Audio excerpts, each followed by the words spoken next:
집사님 특성 감사드리고, 김혁산 집사님 목소리가 너무 좋으시네요. 감사합니다. 우리 서로 축복하겠습니다. 사랑하고 축복합니다. 잘 오셨습니다. 은혜 많이 받으세요. 네, 오늘은 제가 마스크를 쓰고 설교를 하도록 하겠습니다. 저희들이 그동안 8주간에 걸쳐서 산상수훈의 말씀을 이제 하나씩 보게 될 말씀을 살펴보았는데, 오늘은 이것을 전체적으로 개략적으로 로이드 존스 목사님의 산상수훈의 책을 따라서 정리를 하면서 한번 살펴보는 것도 좋다는 그런 생각을 하게 되었습니다. 그래서 오늘 팔복의 말씀을 들은 것을 혹시 기억이 나실지 모르겠지만 이렇게 정리를 하면서 예수님께서 우리들에게 지고지선의 복, 최고의 축복의 길이 이 산상수훈의 그 팔복의 말씀이라는 것을 우리에게 말씀해 주신 거거든요. 그래서 이 말씀을 우리가 다시금 기억하면서 이 팔복의 말씀을 순종하게 되므로 우리가 주님의 축복을 누리는 삶이 될 수 있기를 바랍니다. 우리가 알아야 될 것은 예수님이 산에 올라가셔서 제자들이 나온지라 입을 열어 가르쳐 가라사대 이르시되 이 산상수훈의 말씀은 예수를 안 믿는 사람들, 태생적으로 온유하다든지 태생적으로 착하다든지 그걸 말하는 게 아니에요.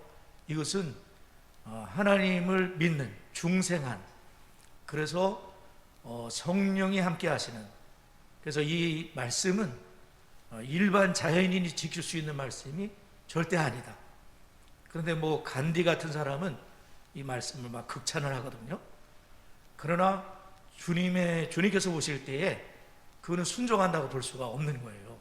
이 순종의 가능성은 우리 예수 믿는 우리가 할 수 있다는 거예요, 이게. 그래서 이 말씀은 거듭난 중생한 성령의 열매, 성령으로 말미암아 우리가 이 말씀을 이제 순종할 수 있는 거거든요. 그래서 이제 고난주간이 다가오고 있는데, 이제 이번 주간이 고난주간이죠. 종려주일이고. 근데 예수님께서 이 땅에 오셔서 십자가에 죽으시고 부활하셨는데, 그래서 예수님이 부활하시고 그리고 성령을 보내시겠다 말씀하시면서 오순절 성령이 보내셨고, 예수 믿는 우리들에게 그리스도의 영이신 성령께서 함께 하시는 거예요. 너희가 하나님의 성전인 것과 하나님의 성령이 너희 안에 거하시는 것을 알지 못하느냐. 그러니까 예수 믿는 우리 마음속에 성령 하나님, 예수님과 동일하신 하나님께서 영으로 우리와 함께 하신다는 거예요. 그래서 그 성령으로 말미암아 중생한 거듭난 하나님의 성도들은 이 말씀을 준행할 수 있다. 괜히 쏘는 게 아니고, 그리고 이 말씀은 무슨 무디 목사님이라든지 조지 휘필더라든지 조지 뮬러라든지 대단한 영웅들만 지킬 수 있는 것이 아니라 예수 믿는 사람들은 누구나 지켜야 될 말씀, 천국의 헌장이라는 것을 우리가 기억할 필요가 있겠습니다. 그리고 이 말씀은 굉장히 순서를 갖고 있어요. 그래서 팔복에 처음 심령이 가난한 건데, 천국의 백성은 심령이 가난하지 않은 사람이 한 명도 없어요. 그러니까 그 문을 열고 들어가신 분들은 누구나 다 심령이 가난해졌기 때문에 예수를 믿게 된 거예요. 그래서 예수를 믿게 된 사람 치고 심령이 가난하지 않은 사람은 한 명도 없다. 그것은 들어가는 문과 같고, 그리고 심령이 가난한 것과 더불어 애통을 하게 되는데, 이 모든 게 연결이 돼 있어요. 그리고 어떤 사람은 애통을 많이 하는데 심령이 가난하지 않다, 그런 게 아니라 다 연결이 돼서 이 8가지의 성품은 예수 믿는 우리들에게 다 나타내야 될 그런 성품이라는 것을 우리가 기억해야 되는 거예요. 그래서 이것은 순서도 가지고 있고, 그리고 이 말씀은 다 나타나게 되는, 예수 믿는 우리가 경건하게 살고자 하는 자는 핍박을 받으리라, 지난주에 말씀을 드렸던 것처럼. 그래서 이 산상수훈의 말씀은 예수 잘 믿는 사람만을 위한 게 아니고, 대단한 영웅들을 위한 것도 아니고, 우리 모두를 위한 말씀이다. 그리고 주님께서는 참 복이 있다, blessed, 복이 있는 자가 바로 이 사람들이다. 그러니까 우리가 세상에서는 바보 같은 사람이라고 그럴 수도 있어요. 온유하고 맨날 양보하고 자기 주장 안 하고, 그러면 바보 같은 거, 약삭 빠르고 뭐 교만하고 자기 자랑하고 이런 사람이 대단해 보여요. 박수로 막 그런 사람들이 치지만 주님 나라 갔을 때에는 아무짝에 소용없는 거예요, 그것은. 그래서 우리는 주님께서 인정하실 수 있는 그러한 천국의 백성으로서 우리가 날마다 살아야 된다는 그런 말씀이죠. 제일 첫 번째, 심령이 가난한 자의 복이 말씀하고 있죠. 심령이 가난한 자는 복이 있나니 천국이 그들의 것입니다. 심령이 가난한 자가 물질적인 가난이 아니라는 것을 말씀을 드렸거든요. 이 심령이 가난하다는 영적인 가난이에요. 이 가난하다는 것은 굉장히 가난한 걸 말하거든요. 가난해도 그래도 동전 몇 입이라도 있는 것은 이 가난을 말하는 게 아니에요. 여기서 헬라어로 푸토코스라는 단어를 전에 말씀드렸는데 이건 땡전 한 푼 없는 거예요. 그러니까 심령이 가난하다는 것은 하나님 앞에 영적으로 땡전 한 푼 없는 자신의 영적인 파탄을 느끼는 거예요. 화로다 나여 망하게 되었도다. 하나님의 그 거룩하심 앞에 섰을 때에 나는 하나님 앞에 설 수 없는 죄인이라는 것을 깨닫게 되는 거예요. 그래서 하나님의 긍휼과 은혜가 아니면은 저는 살 수 없는 죄인입니다. 자신의 그런 영적인 실체를 깨닫게 되는 것. 그래서 주님을 바라보게 되는 십자가. 제가 그 죄 때문에 상당히 고민에 빠져가지고 굉장히 힘들었던 때가 있어요. 그때 주님께서 저에게 알려주신 게 뭐냐면 십자가를 그때 보여주시는 거예요. 그래서 내가 십자가에 죽었노라. 십자가 앞에 나아가서 내 죄를 씻게 되는 거죠. 그러니까 이 심령이 가난하다는 것은 돈이 없는 것이 아니라 내가 하나님 앞에 설 수 없는 죄인임을, 거룩하신 임재 앞에 섰을 때에 내가 얼마나 죄인임을, 그래서 바리새인처럼 이것도 자랑하고 저것도 자랑하고 금식도 자랑하고 기도도 자랑하고 막 뻐기는 것이 아니라 세리처럼 가슴을 치면서 얼굴도 들지 못하면서 하나님 저를 불쌍히 여겨 주옵소서. 저는 죄인입니다. 이것이 바로 심령이 가난한 자요 천국이 그들의 것이 되는 그런 축복의 사람이라는 거예요. 그래서 우리는 하나님 앞에 섰을 때 우리는 내 자신의 영적인 파탄을 느끼게 되고 심령이 가난해서 거지처럼 주님 앞에 나를 불쌍히 여겨 주시고 나를 용서해 주시고 주님의 의를 덧입혀 주시고 나를 구원해 주옵소서. 이것이 바로 심령이 가난한 자요 천국은 다 그런 분들만 있는 거예요. 천국의 문은.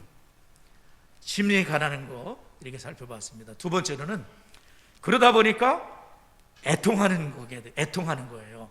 애통하는 것은 무작정 눈물을 흘리는 것만이 아니라 이 애통이라는 것은 근본적인 애통을 말하는데 사도 바울이 로마서 7장 24절에서 기가 막힌 고백을 해요. 오라 나는 곤고한 사람이로다. 이 사망의 몸에서 누가 나를 건져내랴. 사도 바울은 예수님을 만나기 전에 굉장히 자랑을 하던 사람이에요. 가문 자랑, 공부 많이 한 거 자랑, 무슨 자랑으로 가득 찬 사람이고 무지무지 똑똑하신 분이에요. 그분이 입을 열었다 하면 뭐 그 당시에 철학, 역사, 과학 줄줄줄줄 외울 수 있는 사람이에요. 근데 이분이 자기가 죄인인 것을 예수님의 부활하신 주님을 만나고서 자기가 얼마나 죄인인 것을 율법이 살아나면서 죄를 알게 되는 거예요. 탐심을 알게 되고 내가 얼마나 교만한 인간이었나. 나는 정말 구제불능의 인간이구나. 몰랐어요. 자기가 죄인인 줄을 모르고 이것도 지켰다 저것도 지켰다 나는 이렇게 뻐기고 다녔어요. 근데 십자가 부활하신 주님을 만나고서 완전히 꼬꾸러진 다음에 이분이 주님께 무릎을 딱 꿇으면서 주님 저는 죄인입니다. 이 사망의 몸에서 행하고자 하는 의는 행하지 않고 죄를 범하는 이 타락한 나를 도대체 누가 구해줄 수 있는가? 우리 주 예수 그리스도로 말미암아 하나님께 감사하리로다. 예수님께서 나와 같은 죄인을 위해서 십자가에 죽으신 것이구나. 이거를 깨닫고서 이 보혈의 능력, 예수 피의 은혜, 그래서 이분이 자기는 예수 그리스도와 그의 십자가에 못 박히신 것 외에는 아무것도 자랑하지 아니하기로 작정하였노라. 예수님의 십자가만이 이분의 평생의 노래가 된 거예요. 평생의 주제가 됐어요. 설교의 주제가 된 거예요. 십자가. 애통한다는 것은 이런 거예요. 자신의 이 죄에 대해서, 또 하나님의 뜻대로 살지 못하는 것에 대해서, 그리고 많은 사람들이 또 넘어지는 그것에 대해서 애통하며 눈물을 흘리는 그 사람은 위로를 받게 된다는 말씀이에요. 그리고 그렇게 애통하다 보면 온유하게 된다는 거예요. 이 온유라는 것은 뭐냐면 하나님 앞에서 자기 자신을 바라보고 그 다음에 다른 사람들을 대하는 태도인데, 사도 바울이 교만할 때는 어떻게 됐겠어요? 정죄를 자꾸 하는 거예요. 이것도 못하냐? 저것도 못하냐? 계속 정죄하지 않았겠습니까? 그런 기준도 못 따라와? 나처럼 해봐. 이랬을 거 아니에요.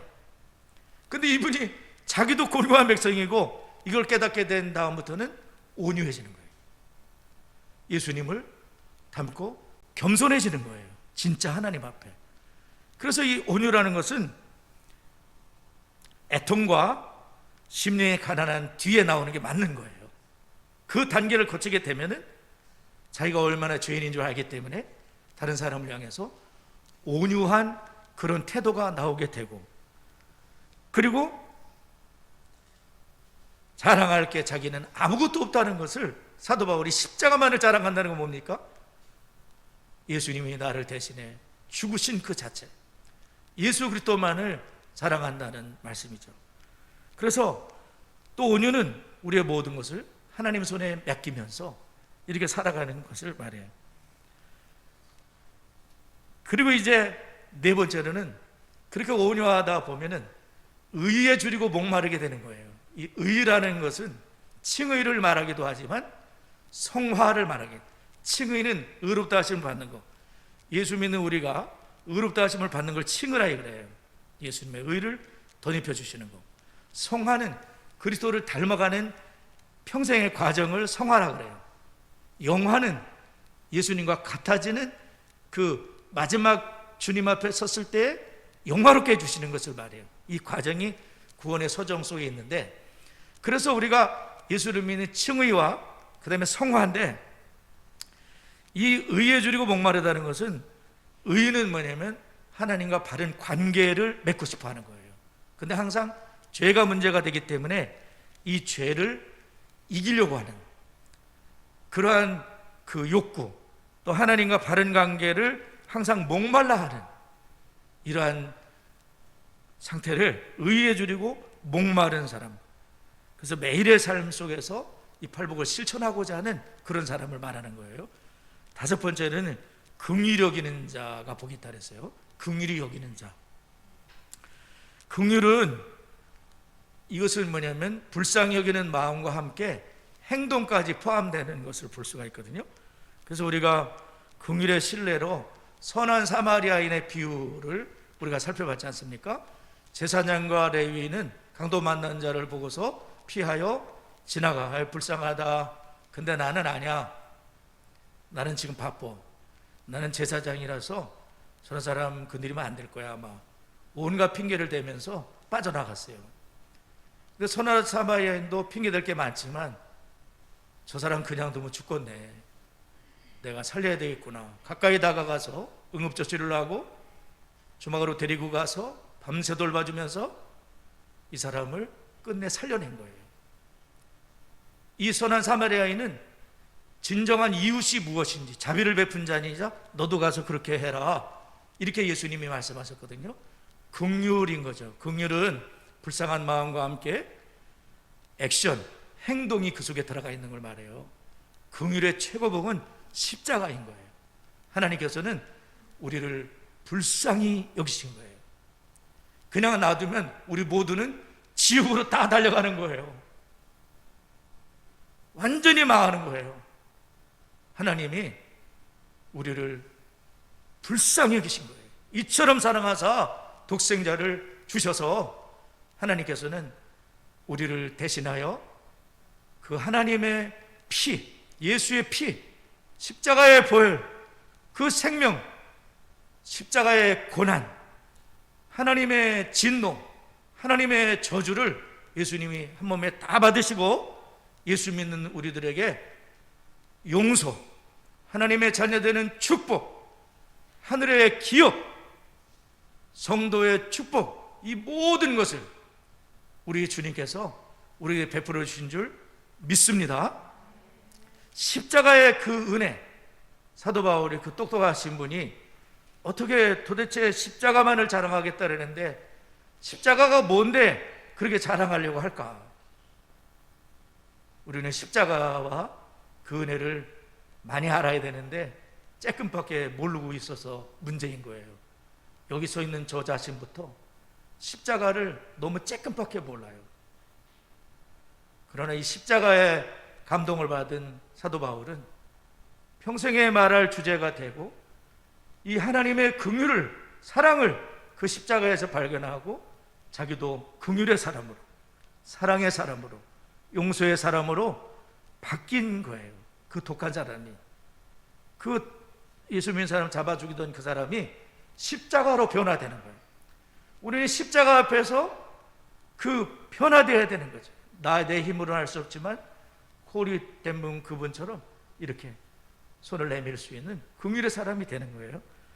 그리고 여섯 번째로는 마음이 청결한 자가 복이 있다. 이것은 이런 말씀을 드렸어요. 마음이 청결하다는 건 뭐냐면 마음이 뒤죽박죽되어 있지 않다는 걸 말하는 거예요. 이것은 한 마음, 오직 하나님과 하나님의 나라로 꽉 들어찬 마음을 말하는 거예요. 분리되지 않은 마음. 우리가 예수를 믿으면서도 세상에 한 발, 주님께 한 발 이렇게 살아갈 수가 있으면 그 사람에게는 능력이 나타나질 않습니다. 그러나 오직 주님, 나의 힘이신 여호와여, 내가 주님을 사랑합니다. 내 한 가지 소원은 아버지 집에 살면서 그의 아름다움을 영원히 찬송하는 것이다. 그 다윗이 그렇게 고백을 하거든요. 이분의 마음속에 오직 한 마음, 그게 깨끗한 마음인 거예요. 그리고 그 하나님을 위해 살고자 하는 열정, 그 마지막까지 이분이 했던 게 뭐냐면 성전을 짓고 싶어가지고 자기가 짓지도 못하는데 다 준비해놓고 금과 은과 녹과철이 무수하니 일어나서 일하라, 자기 아들 솔로몬에게 유언을 하고. 주님께서 우리들에게 원하시는 마음은 예배당에 나와서까지 세상 생각하고 이따 예배 끝나면 뭐 해야지, 설교 시간까지 그런 생각을 하고 앉아있으면 안 되는 거죠. 하나님 앞에 진정으로 찬양을 드리고 또 진정으로 헌금을 드리고 하나님의 말씀을 아멘으로 받아들이고 또 기록할 걸 기록하고, 이렇게 한 마음, 깨끗한 마음, 하나님을 볼 것이다. 이 사람들에게 하나님이 나타나신다는 거예요. 어떻게? 경험할 수 있도록. 요셉과 함께 하신 하나님을 보디발이 보았듯이. 요셉도 애굽 땅에 가가지고 그 17살짜리가 의지할 데가 없어요. 그냥 하나님밖에 없어. 어렸을 때부터 배웠던, 아버지한테 배웠던 하나님밖에 없어. 그러니까 하나님 막 나타나 주시는 거야. 요셉이 쓰러지지 않도록. 그 17살짜리가 얼마나 고통스럽겠어요. 말도 안 통하지, 매 두들겨 맞지, 잠자리도 시원찮지, 노예인데. 근데 하나님은 넉넉히 이길 수 있는 은혜를 이 젊은 청소년에게 베풀어 주신 거예요. 여호와께서 요셉과 함께 하심으로 그가 형통한 자가 되었다. 하나님을 경험하는 거예요. 하나님밖에 없으니까. 우리가 저를 비롯하여 우리 모두가 계속해서 이 마음의 도전을 받아야 돼요. 나는 정말 주님만 의지하고 있는가? 다른 것도 대략 의지하면서 마음이 나뉘어지진 않은가? 오직 주님만을 참 사랑하고 주님만 사랑하고 더 주님께 가까이 나아가는 우리의 삶이 되어야 되는 거죠. 7번째로는 화평하게 하는 자의 복이 있어요. 화평하게 하는 자. 9절 다 같이 한번 읽어보겠습니다. 9절 시작.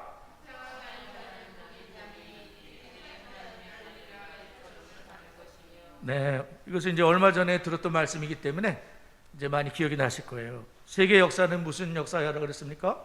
전쟁의 역사라고 그랬어요. 유엔을 비롯한 수많은 협약의 기구들이 있지만 이상하게 1차 세계대전, 2차 세계대전이 일어났지 않습니까? 그 희한하게 강대국들이 조그만 나라들을 넘실넘실하고 있어요. 우리 대한민국 같은 경우도 작은 나라인데 참 이렇게 어려움이 있지 않습니까?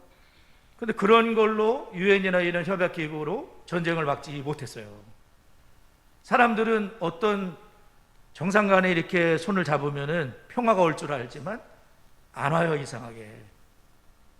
그리고 우리가 죽자 살자 사랑해가지고 결혼했는데 이혼서에 도장을 찍게 되지 않습니까? 세 가정당 한 가정이 갈라설 수가 있어요. 이해가 안 되는 거예요, 이게 도대체. 부모님이 생각할 때도 이해가 안 되고 당사자들이 생각할 때도 이해가 안 돼. 왜 그러냐? 원인은 한 가지라고 그랬어요. 죄 때문에 그렇다는 거예요. 죄.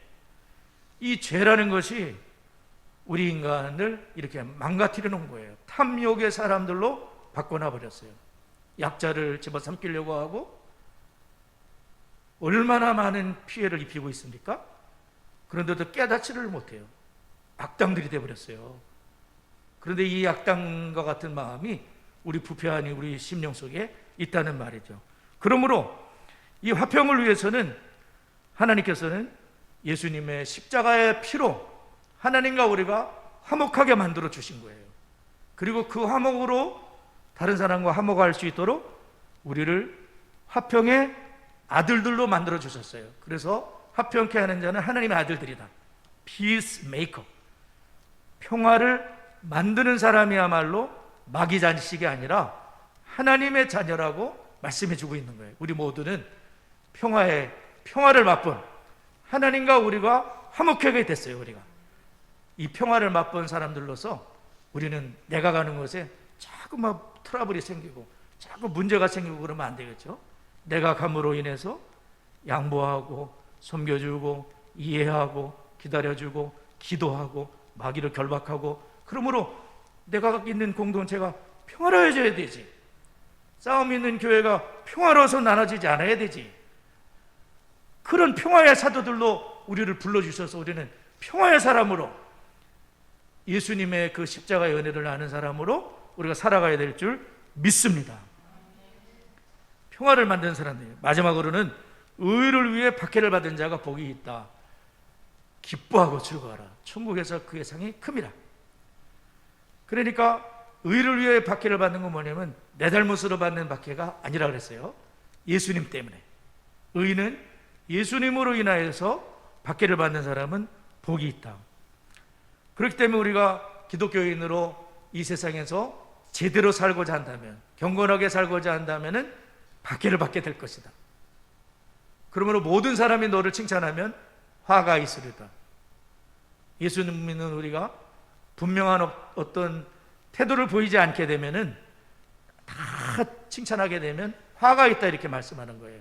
그래서 우리는 예수님으로 인해서 어떤 고난을 받고 손해를 보고 예수님 때문에 욕을 먹고 예수님 때문에 그런 일을 만난다면 그분은 복이 있고, 예수님을 위해서 시간을, 물질을, 인생을 예수님을 위해서 드린 그 인생은 상이 큽니다. 상이 크다. 사도 바울은 의의 멸류관이 예비되어 있다. 또한 모세도 그리스도를 위해 받는 능력을 애굽의 모든 부하보다 더 큰 재물로 여겼으니 이는 상 주심을 바라봅니다. 모세가 공주 아드님으로 계시면 얼마나 편안하게 일생을 자자손손히 누리면서 살았겠어요. 근데 공주의 아들이라 칭함을 거절하고 하나님의 백성과 함께 고난받는 길을 선택하고 그 참태도도 변변치 않은 천막에서 맨날 지내면서 말이지, 욕은 바가지로 얻어먹으면서 그리스도를 위해서 받는 모욕을, 돌로 때려 죽이려고 하는 그런 순환을 이기면서 갔던 것은 상 주시는 하나님, 눈에는 보이지 않지만 살아서 역사하시는 그 하나님을 바라본 줄 믿습니다.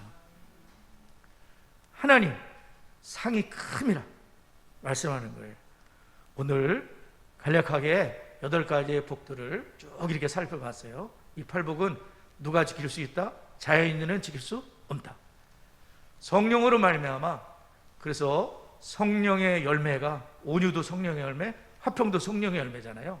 그래서 성령으로 말미암아 우리는 순종할 수가 있고 그러한 축복의 일이 들었을 수 있는데, 이 8복으로 우리가 삶에서 실천함으로 말미암아서 주의 복을 누리는 우리 모두가 될 수 있기를 바랍니다. 네, 기도하겠습니다.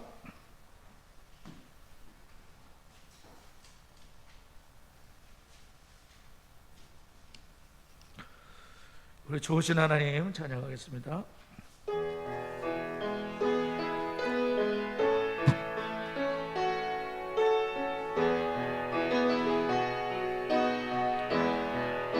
좋으신 하나님, 좋으신 하나님, 좋으신 하나님, 참 좋으신 나의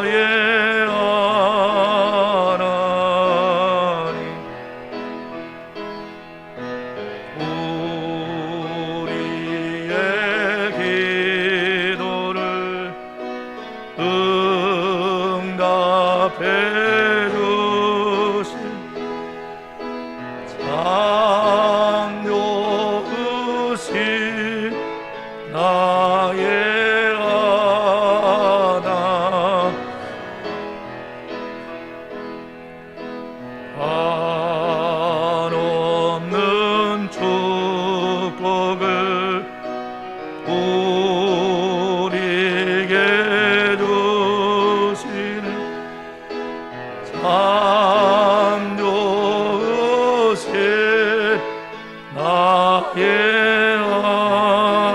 하나님. 이 시간에 우리 합심해서 기도할 때에 팔복의 말씀을 모두 들려주신 하나님께 감사하며, 혹시 저희들이 적당히 타협하며 살아왔던 명목상의 그리스도인이었다면 회개함으로 하나님 앞에 나아가는 시간을 갖게 다 같이 기도하겠습니다. 하나님 아버지 감사합니다. 하나님께서 저희들에게 이 지고지선의 복의 길을 말씀하여 주셨습니다. 하나님 아버지, 저희들이 명목상의 그리스도인들로 살아왔다면 우리의 죄를 용서하여 주시옵시고, 주님의 말씀을 가슴에 새기고 하나님의 말씀을 순종할 수 있는 은혜를 더하여 주시고, 성령으로 말미암아 하나님 아버지 팔복의 말씀을 실천하며 준행하며 하나님의 복을 누리는 저희가 되도록 우리 아버지께서 인도해 주시고 하나님 역사하여 주시옵소서. 하나님 감사합니다. 아버지 하나님 도와 주시옵소서. 이끌어 주옵소서. 두 가지 기도합니다. 팔복의 모든 말씀을 성령의 능력으로 실천하는 성도가 되어 참된 행복을 누리게 해달라고 기도하며, 2022년 표어대로 교회를 교회되게, 교회의 본질을 회복하며 진리의 기둥과 터로 세워지는 창성이 될 수 있도록 우리 다 같이 합심하여 기도합니다. 하나님 아버지, 주여 감사합니다. 팔복의 모든 말씀을 하나님 성령으로 말미암아 주님께 순종하러 말미암아 하나님 아버지 실천하는 성도가 되게 하여 주시고, 하나님 참된 행복, 만족, 기쁨을 누리는 저희가 되도록 축복의 통로가 될 수 있도록 아버지 하나님 인도해 주시고 하나님 역사하여 주옵소서. 2022년에 우리 교회가 교회로서 본질을 회복하고 하나님 진리의 기둥과 터로서 견고하게 세워져서 이단이 횡행하는 이러한 때에 흔들리지 않게 하여 주시고, 이단의 습관 영혼들을 구원해내게 하여 주시고, 하나님 아버지 주님께 영광을 돌리는 믿음의 사람들로 세워지도록 우리 아버지 하나님 인도해 주시고 하나님 역사하여 주옵소서. 아버지 하나님 도와주옵소서.